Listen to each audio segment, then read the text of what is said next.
On October 7th, there was an endless amount of miracles that happened, more and more getting publicized. One of the stories that recently got publicized, the video of it, there's articles about it, is this secular guy decided, you know what, I'm going to build a sukkah for the first time in his life. Doesn't really know so much about Torah, mitzvot, everything else, but he knows it was Sukkot. I'm going to build a sukkah because he has a little kid, maybe he wants to show some tradition, and he's handy, so he took some wood and then he has to make the schach. So he had a palm tree, tiny little thing. He said, I cut whatever was there, and I put it on top. He says, I don't know if it was the most kosher sukkah, but for us it was a first. At 6 o'clock in the morning, when he's hearing gunshots, he tells his wife and daughter, we have to get out of here fast. Can't stay here. They're coming. They're in the neighborhood. As soon as they get out of the house, from the side of the house, they hear that the gunshots are coming closer and the terrorists are coming. You have to hide. Where are you going to hide? That little bush that he cut off most of it. Hide over there. Hopefully they won't see us. Minutes later, the terrorists come. And he says the terrorists are standing right next to him. They're all laying down this tree that literally, it's almost bare, and the guy is standing right next to them. He says, I'm looking at his shoes. Tell my wife, don't say anything, don't even breathe, nothing. If we say a single thing, he's gonna look. But all the guy has to do is turn his head. That's it. I don't know what happened. The guy was looking around, but it's like you can see through us. What I can tell you is, for the rest of my life, I'm gonna celebrate Sukkot. Because just like David HaMelech says to Hashem,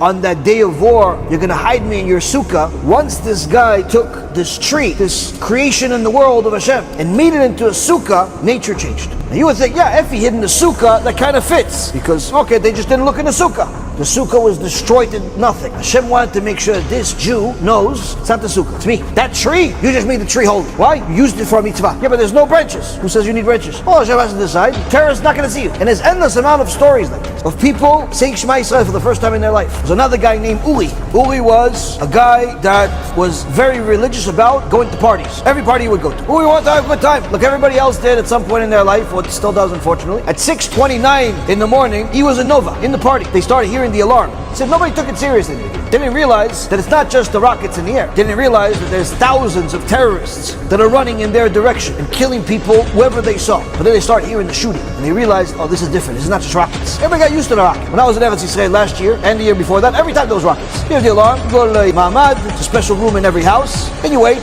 until it's done, you go out. Sometimes you see the rockets in the air, get blown up, people moved on, get used to it. This wasn't that. Here, they're hearing gunshots, they're hearing a war, and the war is getting close. Immediately Uri got into a car with two of his friends, started driving. They got into a stop where there was bumper to bumper, nobody was moving. Uri ran, they got out of the car to go run and to see what's there. As he got closer and closer, he saw the front of where the bumper to bumper starts. There's no traffic. The terrorists were there standing, shooting everybody. Car to car, killing everyone. Uri runs back to the car. They're starting to shoot at him. Tells his friends, we gotta get out of here. They start running. The terrorists chase them, start shooting at them. One guy dies, one guy gets shot in the leg, and he gets shot in the arm. They continue running. They got to a place where they saw this, unfortunately, Shem Achem, a bunch of dead bodies everywhere. They lay down.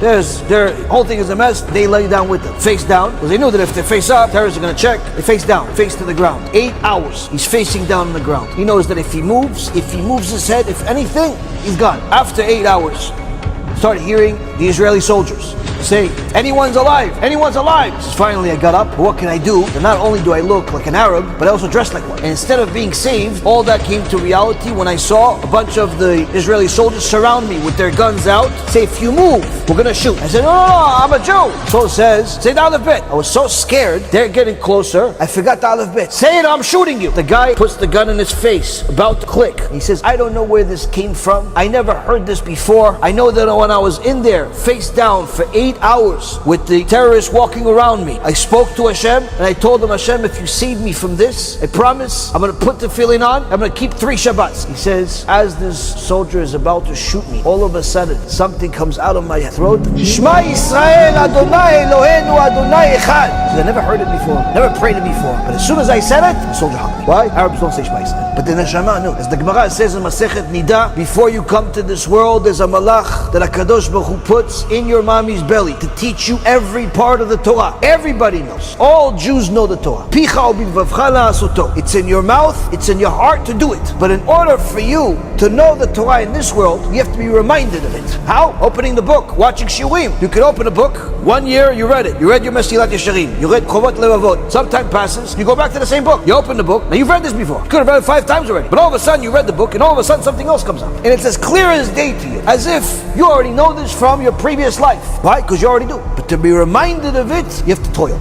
and earn for HaKadosh Baruch Hu to unfold it. Uri knew this Maisa. His neshama knew. His body needed a little bit of a reminder. A gun to the face sometimes helps you. Everybody has the opportunity to do tshuva, but sometimes people need the encouragement to do it with a nice story. Sometimes they need the encouragement with a scary story. Sometimes they need to live the scary story. For those who haven't watched it yet or haven't watched it in a while, highly recommend watch the film Hashem Took Back His Millions. It's a story that I lived. The one thing it can connect to everybody in different walks of life. That's how much HaKadosh Baruch Hu cares about every single Jew. So we see that sometimes that's enough to help a people wake up. The smart person learns from all of this and realizes that new creation, as Hashem Himself says, I will create something new on that day. This is not going to be anything that you have any history of. There are certain things that are similar to it, like the war of Chizkiyahu against Sancheriv, where Chizkiyahu did not even have an army, and Sancheriv had the biggest army the world has ever seen. That was supposed to be GOG and MAGOG, but it ended up not being. Nothing resembles. There's also the war against Amalek that Moshe Rabbeinu fought, supernatural war that the Imam Loez says this is the greatest war outside from GOG and MAGOG. Why? The supernatural powers. The Amalek knew when someone's going to die, and hence they only sent the people that cannot die to the war. Meaning that even if you stab the guy 50 times, he's not dying. Why? It's not his day to die. Yeshua ben Nun is using hail with fire